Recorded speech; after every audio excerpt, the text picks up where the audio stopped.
This episode of Man of Prestige. No more, no less. All right? That's it. No more, no less. All right? Number one. All right? Number one thing that you want to take note of if you want to reconnect after a relationship break. Connection equals to attraction. And we're talking about seduction. Okay, this is not one of those situations where you're like, okay, I'm gonna, let's check them, let's hold people accountable, let's draw boundaries, right? All these different words, right? They kill attraction. There's nothing wrong with boundaries. Don't get me wrong here. It's absolutely nothing wrong with boundaries, but if you're the type of person that you're carrying this on your head and you're overly stressing boundaries. Men of Prestige, what's going on? 5 things you need to reconnect after a relationship breakup. Okay? After a relationship breakup, you're looking to connect back with her. There are 5 things I want to share with you that can help you to reconnect after a breakup. As usual, sounds like you got dumped. Okay? By the way, you're not alone. Okay? If you got dumped, you're not alone. It's happened to the best of us, ladies, gentlemen, all across board, right? If you haven't been dumped directly, you've been ghosted before. All right, so it's okay, but again, at this point you're trying to create a reconnection. Also, it could be you dumped, but you decided to come back together, but you're having a hard time reconnecting back with that person. You're actively trying to force things, so it could also be that, but so that's why I'm gonna come from this angle. A couple of things, 5 things that I want us to pay attention to in order to do the proper reconnection. Number 5 is a question: who disconnected the relationship? The next steps we take here is gonna be based on who disconnected the relationship. If you got dumped, it's a little bit different. If you were the person who dumped the other person, it's quite different. Right? Because again, whoever made the decision to disconnect the relationship in the first place, they hopefully have made the decision to reconnect the relationship. They should be the one to take on the responsibility of reconnecting the relationship.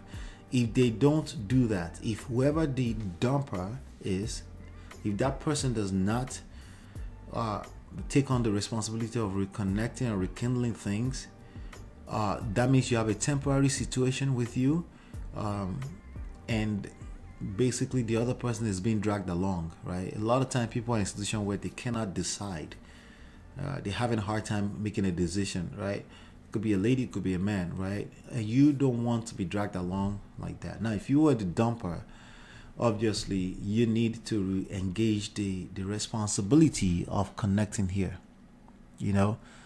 So very, very simple. All right. So number 4. Seek counsel of a neutral person. Okay, finding a neutral person, usually that's not family and friends. Okay, it could be a friend. All right, some friends are very, they're very honest. Maybe not honest is the word, because I don't like the word honesty. It's overused, right? Maybe it's more like they tell you as they see it, right? So you could call it honesty, but I think it's just more of a personality than it's actually somebody deliberately being honest. I think most people that think they're deliberately honest are liars, personally, okay? And because they do something else behind closed doors, right? So number 4, seek counsel of a neutral person, somebody that tell it as it is, right? But usually that's not friends and family, just so you know. Number 3, fill your own cup. Okay, so now we're assuming that you were the one that disconnected the relationship, right?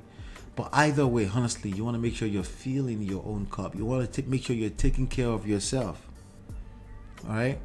If you don't take care of yourself, that means you're setting expectation on another person to take care of you. If happiness does not come from the inside out for you, that means you're relying on a mortal human being, a regular mere mortal human being to make you happy. It will fail 100% of the time.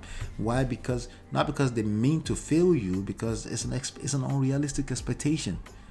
Okay, they have their own things going on. They have their own feelings, and sometimes they act out of place, and they're not able to feel that need because they're not God, right?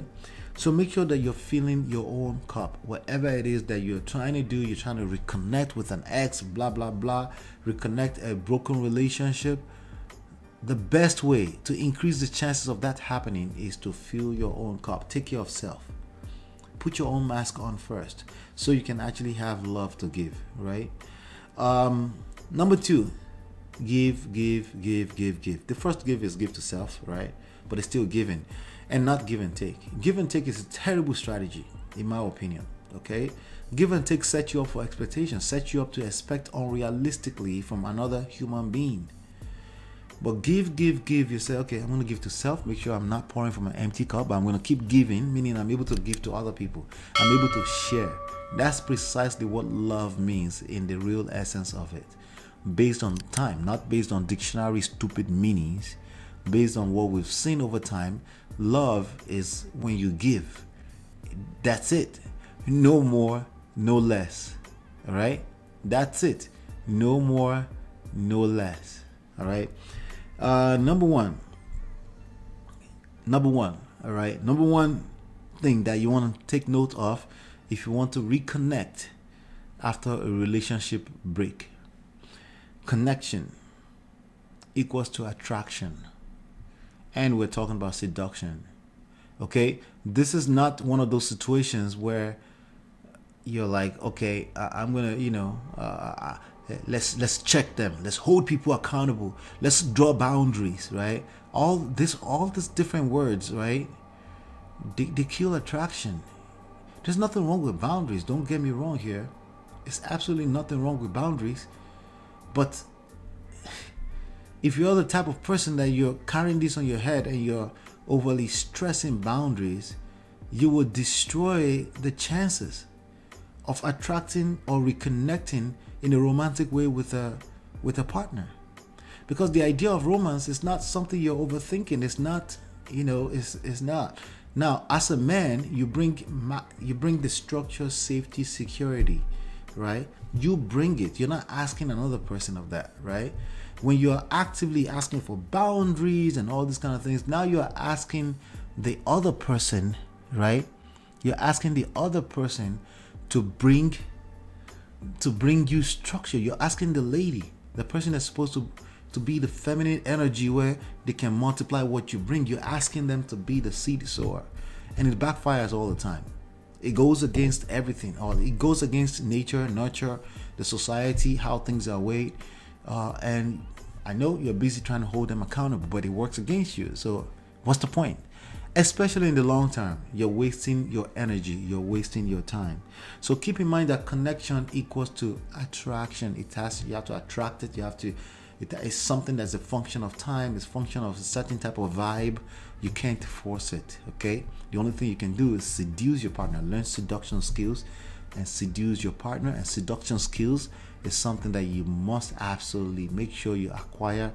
I think I have some videos on this. You can type in Man of Prestige and, all right. So hopefully you've been enlightened, educated, and I'll see you on the next one, Man of Prestige.